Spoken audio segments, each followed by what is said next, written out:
On this episode of Bibles Down, we will be responding to comments made by Ellen Page on The Late Show with Stephen Colbert. Please welcome back to The Late Show, Ellen Page. We have a media that's saying it's a debate whether or not what just happened to Jussie Smollett is a hate crime. It's absurd. This isn't a debate. So a quick recap of current events. There is a guy named Jussie Smollett. And Jussie, I apologize if I mispronounced your name. He has acted on the TV show Empire, and recently Jussie reported that he was attacked. At the moment, there are also people suggesting that maybe Jussie was not attacked in the way he said he was. I was not there when this incident took place, so I cannot tell you what actually happened. I don't know if Jussie is telling the truth, I don't know if the other people are telling the truth. But what I can tell you is that what Ellen Page just said there is not true. Let's listen to it again. We have a media that's saying it's a debate whether or not what just happened to Jussie Smollett is a hate crime. So why isn't that true? Because the media was not debating whether or not what happened to Jussie Smollett was a hate crime. At the time that Ellen Page made that statement, and even today, the media was debating whether or not what happened to Jussie Smollett actually happened. So unfortunately, Ellen is not giving an accurate representation of the situation. What was actually going on with the media was that one side was saying that it probably happened, and that this type of behavior can be classified as a hate crime, and the other side was saying it could have happened, but it may not have happened, but if it did happen, this type of behavior can be classified as a hate crime. Now, as of today, I think most of the media has moved towards the one side of saying this could have happened, but it might not have happened. But again, there doesn't seem to be anyone disagreeing that if this did happen, it could be classified as a hate crime. So Ellen starts off this conversation about the topic of Jussie Smollett by creating a world that doesn't actually exist. And while we love when Ellen's character did this in Inception, the whole idea of building false worlds here in reality to replace what actually happened, not so much a fan of that. So in the world that Ellen is creating, the media was debating whether or not what happened was a hate crime. But here in reality, the media was actually debating whether or not something took place, while all agreeing that if it did take place, it could be classified as a hate crime. After setting up her false foundation for the conversation, Ellen continues. Sorry, Not at all. I'm really fired up tonight, This is how you have to be fired up. it feels impossible to not feel this way you have right to be now fired up, with yeah. the president and the vice president, Mike Pence, who wishes I couldn't be married. Let's just be clear. Okay, so I feel like let's just be clear is very good advice. So please keep that in mind as Ellen goes on to talk about Mike Pence.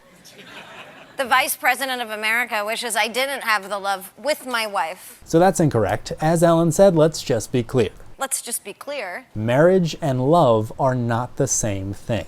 Mike Pence can hold the opinion that gay marriage should not be legally recognized and still be perfectly fine with Ellen Page sharing love with her wife. Ellen is swapping out the word marriage with love. Mike Pence is not against people loving people. I'm sure that even Mike Pence himself loves both women and men. Love is not the issue here. If Ellen wants to stay on topic, she should talk about marriage because that's the thing that they disagree on. They don't disagree on who's allowed to love who. To give some examples of how this works, a Japanese man married a holographic pop star that he was in love with. An Australian woman married a bridge in France that she was in love with. These are not legally recognized marriages. But just because those governments are saying, yeah, we don't see your marriage to this hologram or this bridge to be legally recognized, that doesn't mean that they want that Japanese man to stop loving his hologram wife, or that they want that Australian woman to stop loving her bridge husband. Love and marriage are not the same thing. So again, Ellen Page is not speaking truthfully here. She is building a world that doesn't exist. Loved it in the movie, not a fan of it here in reality. Continue, Ellen. If you are in a position of power and you hate people, So again, let's just be clear. let's just be clear. This is a hypothetical that Ellen is setting up. So technically it could be said that she's not pinpointing anyone specific. She's not necessarily talking about Mike Pence. She's saying if you are in a position of power and you hate people. And then she adds this criteria as well. And you want to cause suffering to them. You go through the trouble. You spend your career trying to cause suffering. All right, so Ellen's hypothetical here is talking about a person who is in a position of power, they hate people, and they want to cause suffering. Who fits that description? I'm not saying that there aren't people out there who could fit that description, I'm just asking who fits it. Because Ellen is talking about Mike Pence, and the only thing she's really pointed out here is that Mike Pence makes decisions based on his belief that marriage should be between a man and a woman. That doesn't mean that Mike Pence thinks that people can't love whoever they want to love. That doesn't mean that Mike Pence hates people who disagree with him. That doesn't mean that Mike Pence wants to cause suffering for people who disagree with him. And if Ellen Page thinks that it does mean that, then she should get on the horn with Disney and ask him why they hate short people and why they want to cause the suffering of short people. Because just like Mike Pence has certain criteria for what constitutes his idea of a marriage, Disney has certain criteria for what constitutes an eligible rider for certain roller coasters at their parks. Mike Pence thinks that marriage should be between a man and a woman. Disney thinks that you need to be at least this tall to ride the ride. In both situations, you have somebody setting up criteria for eligibility. If Ellen Page wants to make some wild guess that Mike Pence is setting up his criteria out of hatred and a desire to cause suffering, then why isn't she making the same exact statements about Disney theme parks when they set up certain requirements for eligibility as well? What Ellen Page's whole argument seems to boil down to is, hey, that guy has a different opinion than me, so that must mean he hates me and he wants me to suffer. That doesn't make sense. I love the TV show Lost, but I also know there's a lot of people out there who hold the opinion that it wasn't a great show. I don't debate the whole whose marriage should be legally recognized issue, but that's a topic for a different video. But I will debate someone on whether Lost was a great TV show or not. And for anyone who's interested, I always start by asking, did you think that the island was purgatory the entire time? If they answer yes, then they're wrong, and there's hope for them yet. Seriously, Lost is awesome. But here's the thing, at no point during the debate do I ever go on The Late Show with Stephen Colbert and accuse anyone who disagrees with me of hating me and wanting me to suffer. Because people can have disagreements with each other and still love each other. When people disagree with each other, it doesn't automatically mean that one side hates the other side. You hate people. It doesn't automatically mean that one side wants the other side to suffer. You want to cause suffering to them. Ellen and Mike disagree on what should constitute a legal marriage. Who cares? Someone else out there could have completely different standards for what constitutes a marriage, and maybe Ellen and Mike would both agree that that person's standards don't meet their standards. For instance, there could be people out there who think that their marriage to their chihuahua should be legally recognized. I don't want to speak for Ellen, but I feel like there's at least something out there where she would say, okay, well, that's not really what I would consider a marriage. That's all Mike Pence is doing. He has an opinion, and he makes decisions based on that opinion, which is exactly what Ellen Page does. Ellen Page also implied that Chris Pratt belongs to a church that is infamously anti-LGBTQ. Chris Pratt later wrote in an Instagram story, "It has recently been suggested that I belong to a church which hates a certain group of people and is infamously anti-LGBTQ. Nothing could be further from the truth. I go to a church that opens their doors to absolutely everyone. Despite what the Bible says about divorce, my church community was there for me every step of the way, never judging, just gracefully accompanying me on my walk." So what Chris Pratt is saying there pretty much illustrates our point. Just because a person or a church does not condone a certain action, that doesn't mean they hate you if you do that action. That doesn't mean that they want to cause your suffering if you do that action. Chris Pratt did something his church does not approve of. He got a divorce. But guess who doesn't hate Chris Pratt?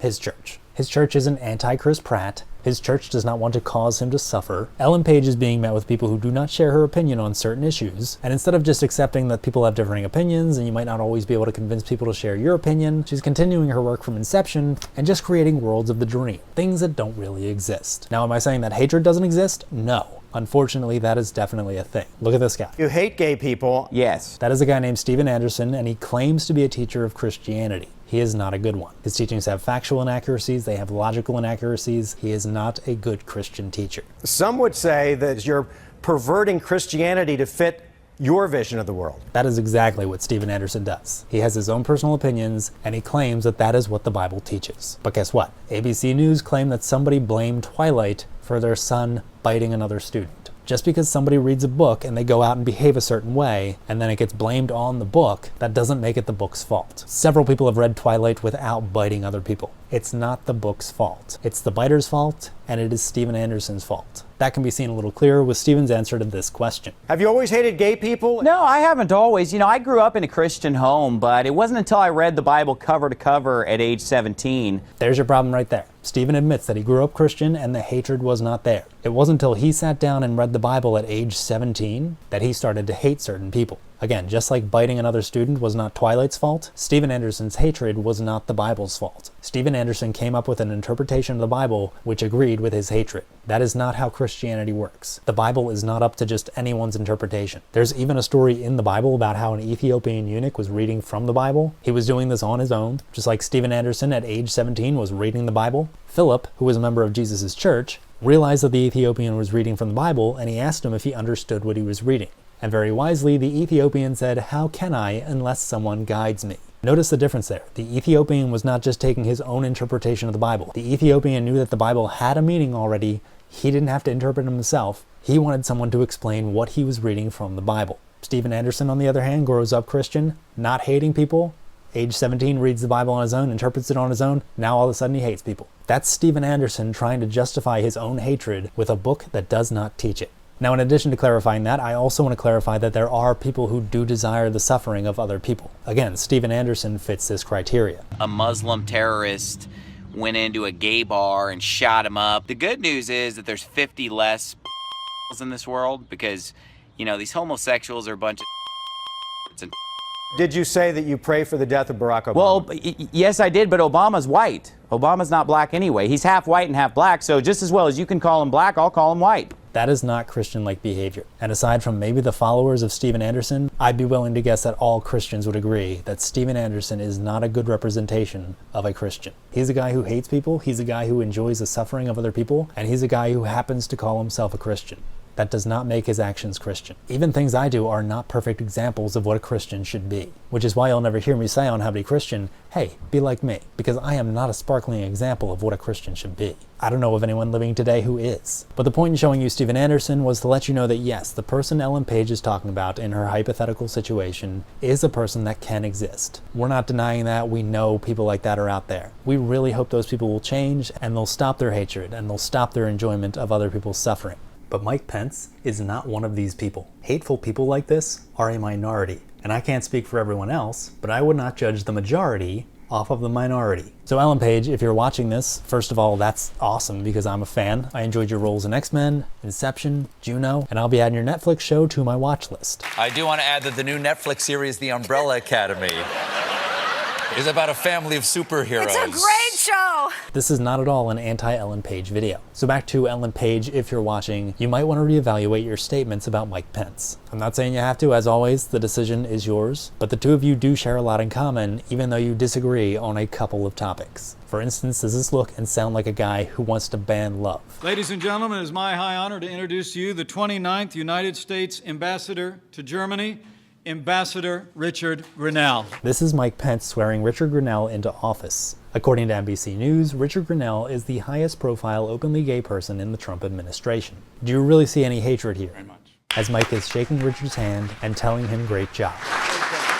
Mike Pence talks about Richard's partner with the same respect that he talks about Richard's mother. I want to acknowledge your mother, Judy, who's with us today, your brothers, Jeff and Brad, your partner, Matt Lashley, and his parents, Dave and Nancy, and many others. Let's thank all the family for being here today. I can see Richard and Mike as two people who have differing opinions on marriage, but I don't see them as people who hate each other just because they have this one set of differing opinions. There's even an article written by a guy named Gregory T. Angelo. It's called Mike Pence is not anti-gay. I'm a gay man who knows he's been falsely accused. Gregory writes, despite false accusations made against him, Mike Pence is not anti-gay.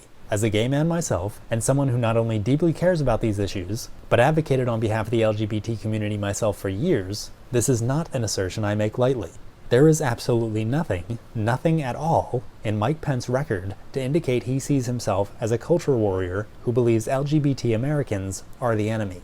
And I'll put the link to that article in the description below because Gregory actually goes on to talk about Ellen Page specifically in there and the claims that she made on The Tonight Show. But the point is, I get that Ellen and Mike have different opinions. But it's really hard to see Mike Pence as the monster that Ellen Page is trying to make him out to be. And that's something I think people should take note of. Mike Pence is not the one who's out there spreading hatred. Mike Pence is not out there desiring for the suffering of others and creating a world in which the LGBTQ community has to fear a vice president like that. Now again, there are people out there who do have that hatred, and they do desire that suffering. People like that can create a fearful world to live in. But if Ellen Page is trying to say that our vice president is also one of these people, then Ellen Page would be the one who's responsible for adding more fear to the LGBTQ community, not Mike Pence.